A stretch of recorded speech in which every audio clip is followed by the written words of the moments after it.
یوصیکم الله فی اولادکم للذکر مثل حظ الانثیین.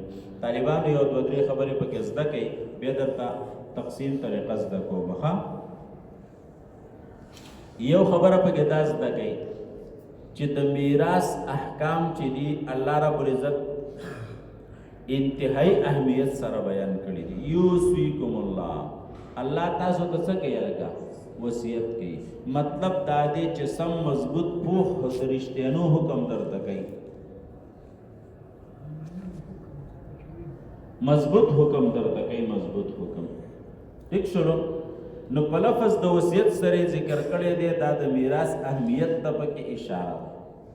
یو دویم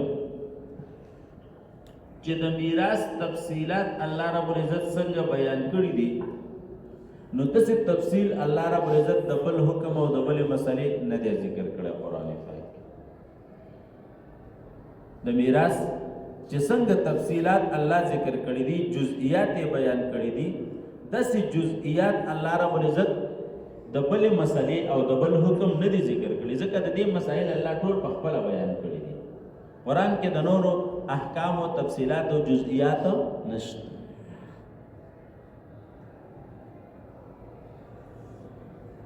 او دا غي وجه دا و چې په خوا به خلکو صحیح طریقې سره د میراث تقسیم نه کولو، او د الله په علم کې وا چې په راتلونکي وخت کې به خلک د میراث تقسیم په صحیح طریقې سره نه کوي.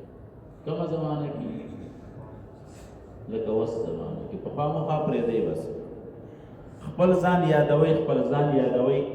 په دې زمانه کې بیا خاص کر په پښتنو کې د میراث مسله بالکل په زیرو روانه ده. څومره روانه ده؟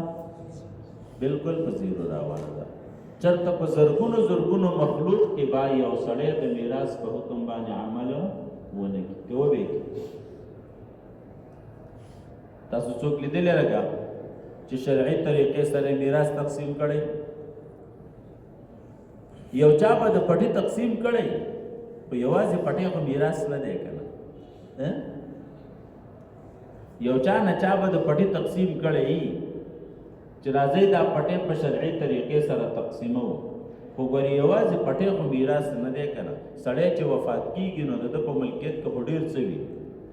نو اول ظلم خو پښتانه دا کوي چې دغه مال د دې میت چې کوم دی 50-50 کالو پورې مشترک استعمالی، نو چې 50-50 کاله په دې باندې تیر شي نو بیا اړو دا پتم نه لګي چې د پلاني څومره مال پاتې شوی او د پلاني. اول ظلم دا دی، اول ظلم. حالانکه حکم دا دی چې څوک وفات شو نو د ده مال کې که چېرته وارثانو کې غایب نشته نو زر تر زره دې تقسیم کړی شي چې څومره زر کېدی شي. 3 ورځو نه اخوا دې بیا نه ایساروي. صحیح شولو؟ نو اول ظلم پښتانه څه کوي؟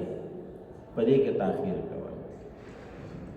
بزرګونو عالم یو بیمار خواته ناستو او د هغه ځنکدن شروع، نو چې څنګه د هغه ساه وختله دوی سته په ډیوه باندې لاس کېښوستو، ډیوه څه کړه؟ بنده کړه. چې څنګه د هغه ساه وخته دوی سته ډایرکټ څه وکړه؟ ډیوه بنده کړه. خلکو ورته ویلي چې لکه د هغه ساه وخته او تا ډیوه بنده کړه. ویل آو دا ډیوه تر اوسه پورې د ده وه، دا تیل پکې د ده و، خو چې دی مړ شو نو دا ډیوه د ده د ملکیت نه څه شوه؟ ووته. اوس په دې کې مشترک تیل دي د وارثانو.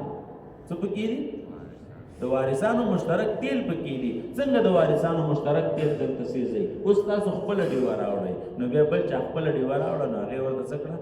بله کړه. نو دومره احتیاط به یې کوو که نه چې فورا یې ډیوه بنده کړه چې دا مشترک تیل ونه سوځي دلته. ولې د ځینې وارث به پکې اجازه کړي او د ځینې به پوه شوي باندې دغه ظلم باندې پوه شوي. اوس راځئ یوصیکم الله وصیت کوي تاسو ته الله رب العزت، په حکم کوي تاسو ته الله رب العزت فی اولادکم په اولاد ستاسو کې، په بچو ستاسو کې، للذکر چې د نارینه دپاره مثل حظ الانثیین په مثل د حصې د 2 جنکو دي. یعنې د یو نارینه دپاره د دوه جنکو برابر حصہ ده. مطلب دا دی چې که دوه جنکۍ دي او یو الک دی، دوه جنکۍ دي یو الک دی، نو مال به په دوه حصو باندې تقسیم شي. یو حصہ به دوه جنکو ته میلاو شي، یو پوره حصہ به یو هلک ته میلاو شي. دا اسانه طریقه ده. او که داسې کوئ چې دا مال په څلورو حصو باندې تقسیم شي، جنکو ته پکې یو یو حصہ میلاو شي او هلک ته پکې دوه حصې میلاو شي. فإن كن نساء کچرته وي دا جنکۍ فوق اثنتین د پاسه د دوونه، فلهن ثلثا ما ترکا بیا د دې دپاره دوه په دریو کې دي مما د هغه مال نه ترکا چې پرېښې وي. یو سړی وفات شو او د ده نونه پاتې شولې او بس صرف او صرف نونه وي، زامن ورسره نه و، دوه وي یا د دوو نه زیاتې وي. نو د دې دپاره څه دي؟ مطلب دا دی چې د پلار مال به درې حصې کې دا دوه حصې به پکې دا جنکۍ والي، نور به د نورو وارثانو شي. وإن كانت واحدة او کچرته د دې سړي صرف یوه لور ده، فلها النصف نو د دې دپاره نیم د ټول مال دی. د پلار چې څومره مال میراث دی دا نیم به د دې جینۍ وي او نیم به د نورو وارثانو وي. ولی ابویه د مور او پلار د دپاره لکل واحد منهما السدس د هر یو دپاره شپږمه حصه ده مما د هغه مال نه ترکه چې پرېښې وي.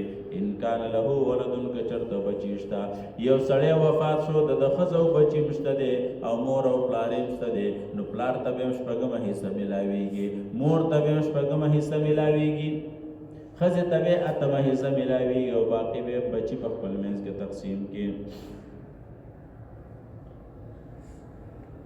فإن لم يكن له ولد کچرته د دې سړي بچي نشته دی، وورثه ابواه میراث پرې د ده نه مور او پلار د ده، فلأمه الثلث نو د مور دپاره یې درېیمه حصه ده. یو سړی وفات شو د ده صرف مور او پلار پاتې دی او نور وارثان یې نشته دی، نو مور به درېیمه حصه د مال واخلي او دا دوه حصې به پلار والي. فإن كان له إخوة کچرته د دې سړي خویندې ورونه شته دی، إخوة خویندې ورونه، فلأمه السدس نو بیا به مور د شپږمه حصه والي.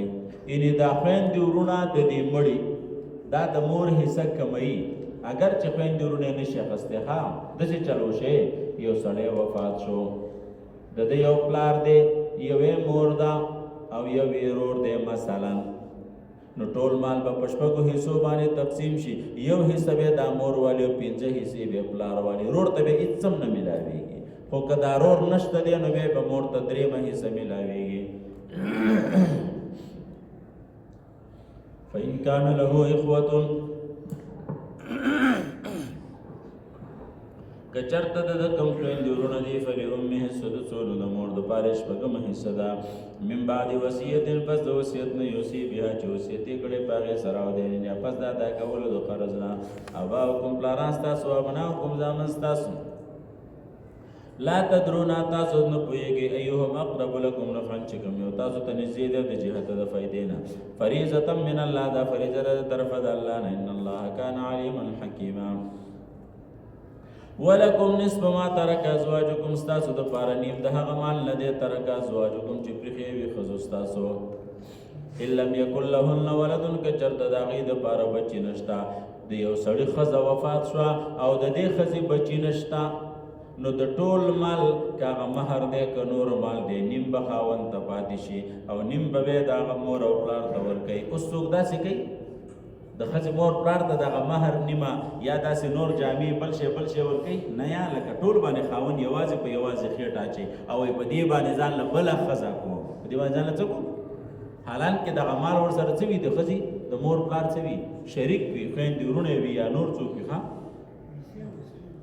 فإن لم يكن لهن ولد که چېرته د دې ښځې بچي شته دی، که هغه ستا نه دي او که د بل خاوند نه دي فلکم الربع نو بیا تاسو دپاره څلورمه حصه ده مما د هغه مال نه ترکنا چې دی پرېښي وي من بعد وصیت یوصین بها پس د وصیت نه چې دی وصیت کړی په هغې سره او دی نه پس د ادا کولو د قرض نه ولهن الربع او د دوی دپاره څلورمه حصه ده مما د هغه مال نه ترکتم چې تاسو پرېښي وي یعنې یو خاوند وفات شو او ښځې پاتې شول او د دې خاوند بچې نشته دی نو ښځه به د ټول مال څلورمه حصه لي دا درې حصې به د چا د نورو وارثانو وي او دا به په خېټه نه اچوي دا به چې د خاوند په ټول مال باندې غرې اچولی او د هغه خویندې ورونو له او یا د هغه مور پلار له پکې حصه نه ورکوي